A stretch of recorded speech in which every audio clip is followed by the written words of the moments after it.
numéro 3. Et quelle sortie du gardien romain qui permet à son équipe de rester à 3 goals encaissés.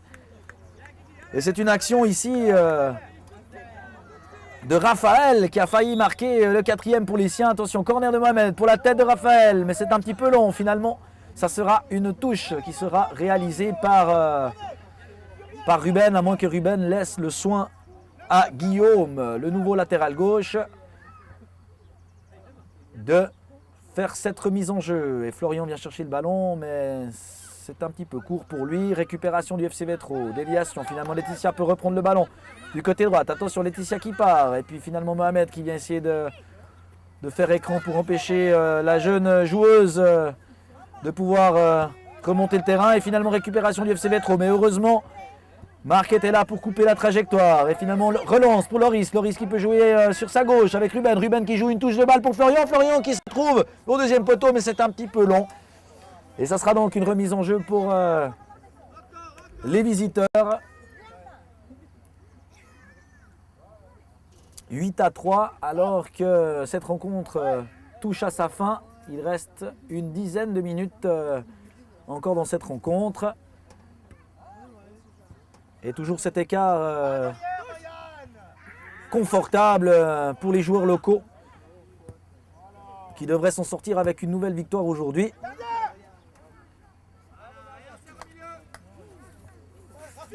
Et un FCA Pro qui reste, ma foi, sur une belle série, puisque le FCA Pro, on l'a dit au début de ce reportage, n'a concédé qu'une seule défaite pour l'instant, pour 4 victoires. Donc on peut imaginer qu'aujourd'hui sera la 5e. Alors que du côté de Vétro, on s'achemine vers une 4e défaite. Et on en restera donc sur 2 victoires pour l'instant. Mais évidemment, ce championnat n'est pas terminé. Attention, long ballon de l'autre côté. Bonne intervention de Romain qui peut dégager du pied droite. Et ce ballon qui file directement en touche. Ballon pour les Bleus. Et c'est le numéro 2, Lorenzo, qui prend possession de ce ballon, qui fait une bonne remise en jeu, qui peut relancer côté gauche de l'attaque du FC Vétro. Mais il n'y a personne et Marc peut laisser filer ce cuir tout tranquillement. Et redonner le ballon à son portier qui va, lui, réaliser cette sortie de but. Alors qu'il y a un changement du côté du FC Vétro, donc on attend de manière très fair-play que le joueur soit prêt. Et le joueur en question, c'est Hugo, le numéro 4, qui vient se positionner à la droite de l'attaque. Retour de Guillaume à son portier. Romain passe devant à Loris. Loris de l'autre côté pour le numéro 12. C'est bien joué, 1-2 entre Loris et le numéro 12, Hugo. Hugo qui peut s'échapper côté gauche, mais finalement bonne intervention de Théo, le numéro 6, pilier de cette défense vétrosienne. Et puis effectivement là, Théo stoppé irrégulièrement par Hugo qui a freiné sa course, qui l'a un petit peu retenu par le bras. C'est donc un coup franc tiré par Théo. Long ballon, déviation de Loris, finalement récupération de Nelson qui a fait son retour pour mettre un petit peu de poids en attaque. Bonne intervention de Marc, puis de Laetitia. Récupération du numéro 9, Bruno. Et finalement perte de balle. Non, Nelson peut récupérer sur le côté gauche. Attention, face à face avec Laetitia. Il peut s'échapper, attention. Mais tout de suite, 2 défenseurs viennent à lui. Et bon retour de Laetitia qui tente de reprendre le cuir. Et finalement, le ballon parvient au portier Romain qui relance tout de suite sur Hugo. Mais intervention de Théo. Attention, long ballon. Et bonne intervention verbal, on peut dire, de Romain, qui a pu signaler à son défenseur Marc qu'il aurait ce ballon. Et puis mauvais usage du cuir de Hugo qui a voulu remettre au centre, mais il n'y avait personne. A noter que Ruben est ressorti du terrain et qu'on joue pour l'instant en attaque avec Hugo et Florian, et qu'on soutient, on a Loris avec son numéro 13 et finalement long ballon pour Marc qui peut dégager. Magnifique dégagement du pied droite.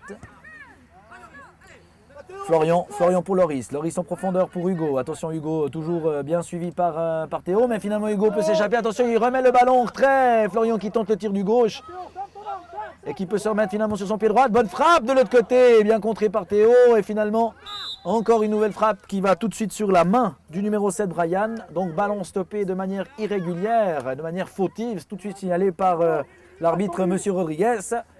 Et qui donne un nouveau coup franc pour Florian, qui va tenter le coup franc direct, visiblement. Et vu le nombre de pas d'élan qu'il est en train de prendre, avec un mur formé de 3 joueurs du côté du FC Vétro. Attention, frappe, et c'est tout de suite dans la toile.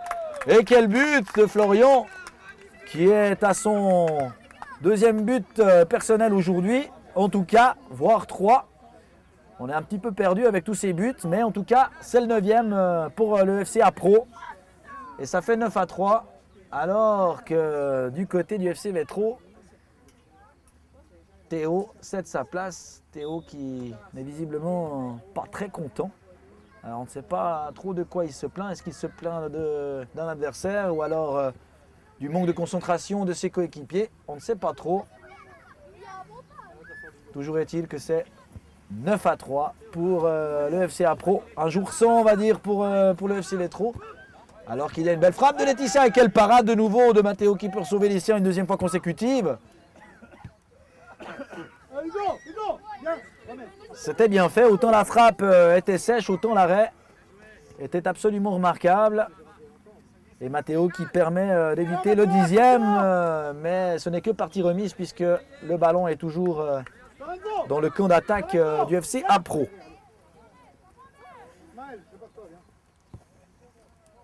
Alors que l'on joue la 25e minute, toujours donc 9-3 pour les joueurs locaux du FC Pro, qui s'envolent donc vers une 5e victoire lors de cette saison. Un joli parcours pour l'instant réalisé par les protégés de l'entraîneur Cédric Blanchet, qui va pouvoir manger ses gambas à midi en toute sérénité. Puisque, comme vous le savez peut-être, le repas de soutien est organisé.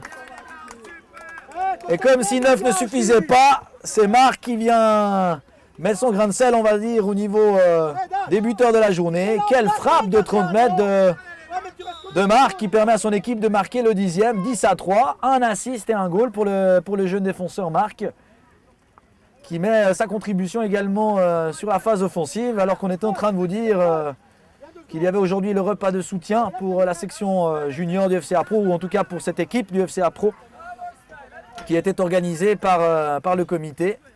Alors on pourra fêter dignement cette victoire avec ce magnifique repas organisé. Et c'est 10-3 sur cette superbe frappe de Marc. On en est donc à 10-3. Relance sur Florian. Florian qui peut donner de l'autre côté à Brian. Et finalement, c'est Hugo qui peut faire usage du cuir, qui peut donner à Brian. Retour à Hugo, mais c'est mal fait malheureusement. Et bonne intervention du défenseur Bruno. Et finalement, Hugo qui peut éviter la touche là-bas, qui peut revenir sur Gaëtan derrière. Gaëtan qui peut prendre la balle. Attention Gaëtan, frappe du droite et déviation. Oui, déviation de Matteo, puisque M. Rodriguez indique le point de corner. Alors Matteo qui sauve les siens pour la 3e fois dans ce match. Et ça fait donc toujours 10-3. Un corner tiré par Gaëtan, puisque Marc n'est plus là. Bon centre, et finalement, intervention de la main de Hugo, mais l'arbitre décide de laisser l'avantage. Et finalement, c'est une touche qui sera effectuée par le numéro 3, Raphaël. A noter que les prochaines rencontres pour ces deux équipes auront lieu en semaine. Ça sera dans quelques jours, puisque comme vous le savez, le week-end prochain, ça sera le week-end de l'Ascension. Donc il y aura un match de chaque côté, alors qu'une latte est faite par Mohamed. Alors en plus, on a la chance du côté du FC Pro. Eh bien, FC Vétro bien maudit aujourd'hui, puisqu'il touche la transversale et ne peut pas inscrire ce 4e but. J'étais en train de vous dire que les deux équipes joueront leur prochain match mercredi soir à cause du week-end de l'Ascension. Pro se déplacera à Ardon mercredi donc à 18h, alors que de l'autre côté, quel coup franc et goal! Décidément, il se passe toujours quelque chose lors de cette rencontre. C'est 10-4 et goal de l'inamovible Mohamed qui peut loger ce ballon sur le poteau puis au fond du filet. Et qui permet donc à son équipe de revenir à 6 longueurs de son adversaire du jour. Ça fait 10-4. Alors que j'étais en train de vous dire, j'arrive pas à finir mon programme, mais j'étais en train de vous dire qu'Apro allait se déplacer à Ardon à 18h mercredi soir et que Vétro 3, lui, ne se déplacera pas puisqu'il jouera contre son rival interne, on peut dire, Vétro 2. Donc on aura un derby vétrosin mercredi soir, un derby vétrosin qui, on l'espère, permettra au FC Vétro 3 de pouvoir se relancer après cette sèche défaite de 10-4 pour l'instant, puisque le match n'est pas fini. Et à la vitesse où ça va, on peut encore assister à quelques goals malgré le fait qu'il reste 1 minute. C'est Mohamed qui essaie de s'échapper de l'autre côté, mais finalement intervention de Laetitia qui peut jouer au centre. Et récupération du numéro 8, c'est Ismaël qui garde le ballon, qui peut donner à Brian, frappe de Brian. Finalement intervention de Laetitia, on joue les derniers instants de cette rencontre. Toujours 10-4, attention, rupture du numéro 16. C'est Jérémy qui tente quelque chose, mais finalement il perd le ballon. Et c'est finalement Thiago qui relance. Attention, Mohamed côté gauche. Mohamed en 1 contre 1 avec Laetitia. Laetitia qui ne se laisse pas abuser par Mohamed, mais Mohamed qui peut récupérer. Finalement c'est Gaëtan qui éloigne le danger. Et un ballon qui va filer au-delà de la ligne de but, qui permet à Romain de relancer. Alors que M. Rodriguez a le sifflet à la bouche, on peut imaginer qu'il va mettre un terme de manière assez immédiate à cette rencontre, alors qu'il peut décordre à nouveau ici au Stade des Collines. Le public sera tout heureux de se retrouver à la buvette dans quelques instants. On attend avec impatience ce coup de sifflet final et c'est fait. M. Rodriguez renvoie les deux équipes au vestiaire sur ce score final, cette fois que l'on rappelle de 10-4 en faveur du FC Apro face à cette équipe du FC Vétro 3. Un match remarquable dans lequel on peut compter au-delà des 14 buts, une multitude d'actions, des arrêts des deux côtés, des belles frappes, des beaux gestes. Tout était réuni aujourd'hui, à part le soleil peut-être, pour assister à un très joli spectacle qui sera suivi donc d'un repas à la buvette, précédé bien entendu de l'apéro.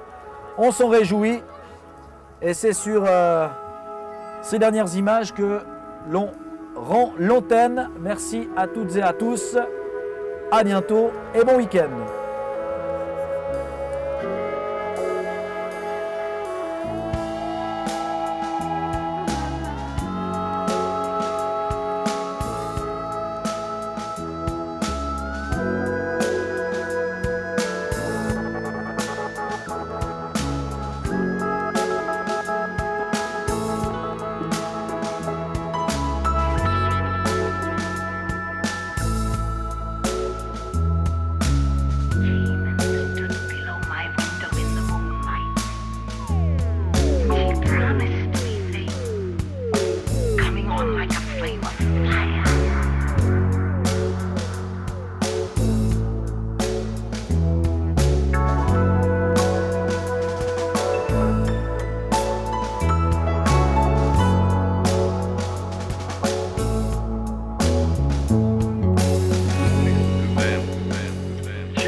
Mathéo, gardien et capitaine du FC Vétro 3, j'aimerais d'abord ton avis sur ce match. Je peux dire que l'autre équipe, elle était plus forte. Puis on a beaucoup de problèmes, le physique et les marquages, ouais. Les marquages. D'accord, donc en fait, problème physique, problème de marquage, tu penses que c'est ça qu'il a manqué au FC Vétro pour marquer plus de buts aujourd'hui? Ouais. Et puis alors, qu'est-ce qu'il va falloir faire durant cette semaine d'entraînement pour pouvoir gagner le prochain match mercredi? Beaucoup travailler ça. Et puis, parce qu'on fait beaucoup ça à l'entraînement. Alors, il faudra beaucoup travailler ça. Et puis du côté du FC Apro, qu'est-ce que tu peux dire sur cette équipe qui t'a quand même marqué 10 goals aujourd'hui? Ils sont forts. Tu auras un joueur à citer de leur équipe ou qui joue particulièrement bien? Non. D'accord, merci Mathéo. Au revoir. Ouais, mais bon, s'il n'y en a plus que deux, vous voulez pas venir? Non? Ouais, on recule un peu, hein. Non, stop, bougez plus.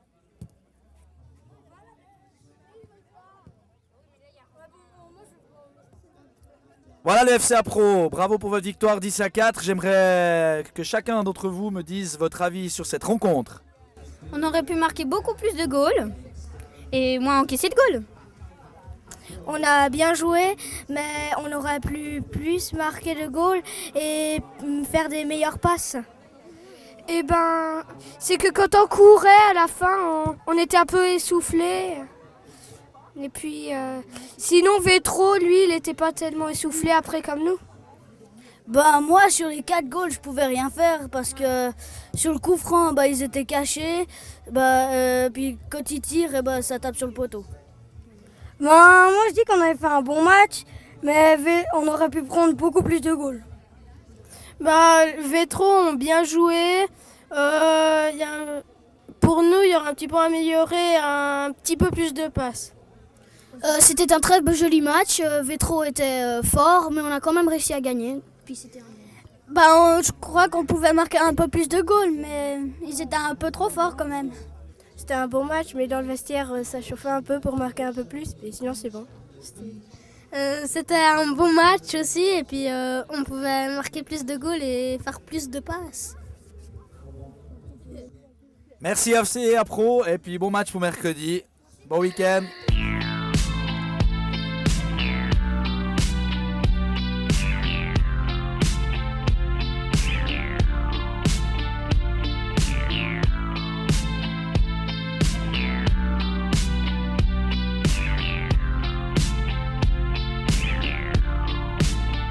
I'm giving you a night call to tell you how I feel. I want to drive you through the night, down the hills.